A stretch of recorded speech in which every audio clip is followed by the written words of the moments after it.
what does it mean for rage in Tigritude? It's a weird thing because it means for me a circle.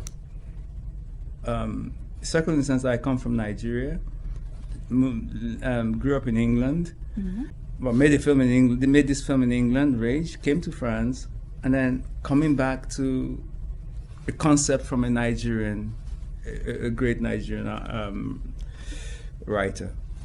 So I see I just see immediately. I see a circle, and for me, for me, the Tigritude, the whole concept of this event, and everything is the way what it's been put together for me is really a huge thing that perhaps at the moment, like most things, when you're in it, you don't realize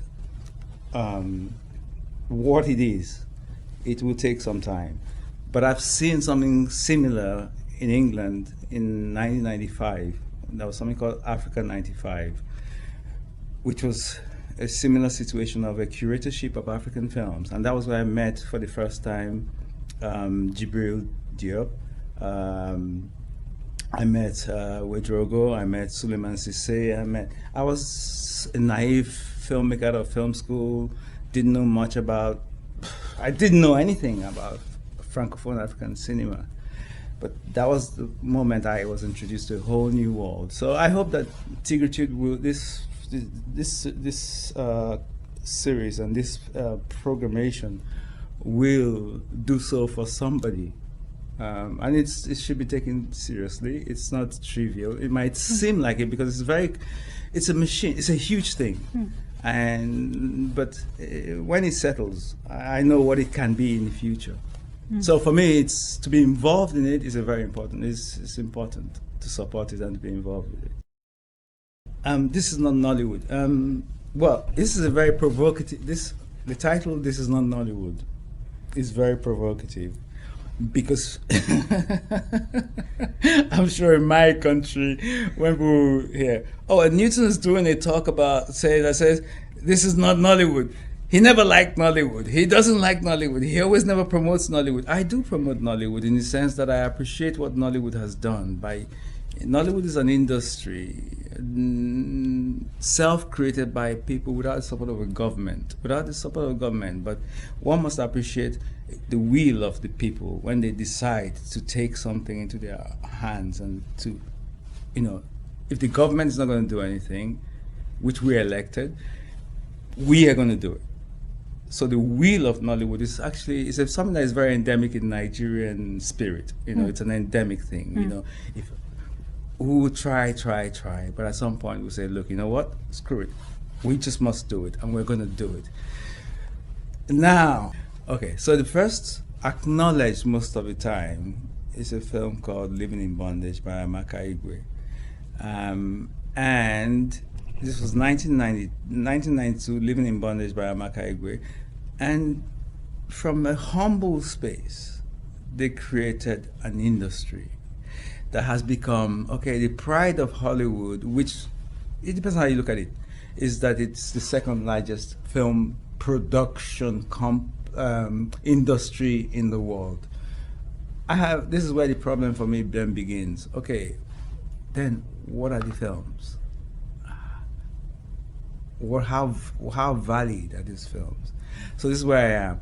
Then in this search, because for 3 years I was the artistic director of a film festival in Lagos in Nigeria. I saw a lot of films, and my desire was to see, let's move beyond the original Nollywood. We need to grow.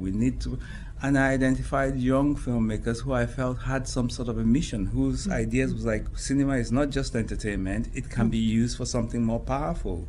And who understood, really, because if you understand what cinema is, you understand that cinema is not just entertainment. It can look like it. Hollywood can make you feel like it looks like it, but in reality, if you know the power of cinema, it is not just entertainment, it's a psychological thing. It's a very powerful psychological instrument.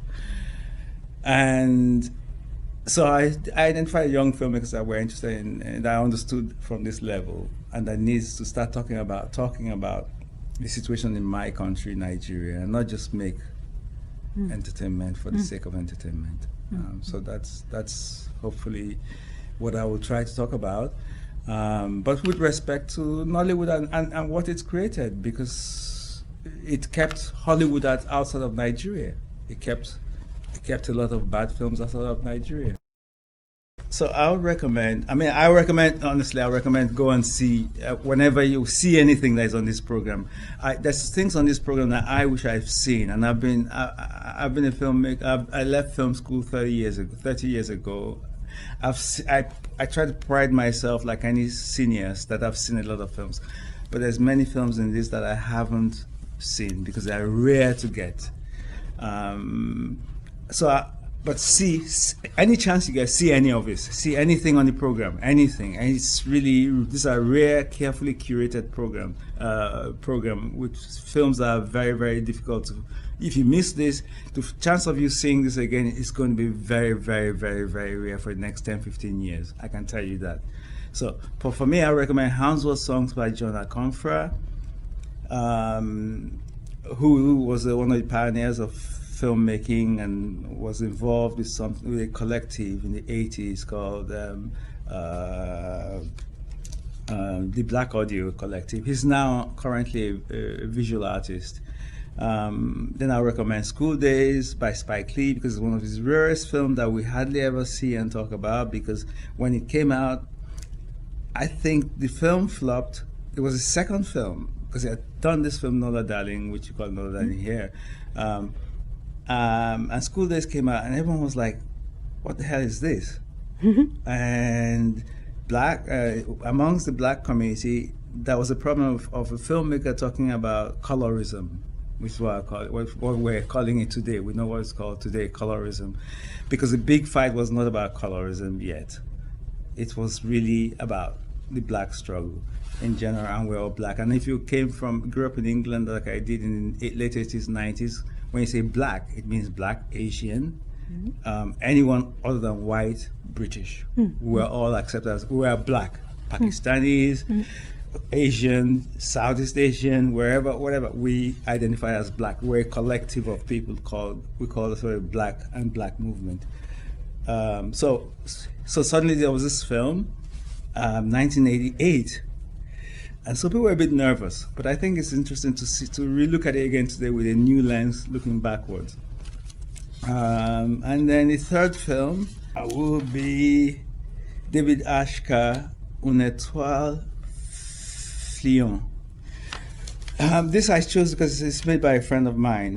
Also, not just because it's made by a friend of mine, but it was something rare. With African filmmaker making a film about an African filmmaker. And talking about his friend who died I can't remember what he died of, but Mama Keita, this is Mama Keita's film, a sort of tribute film to his friend, the filmmaker 𝗷𝗃𝗃𝗵𝗶. I think it's very touching, very emotional, and very powerful, and I think it's something to see.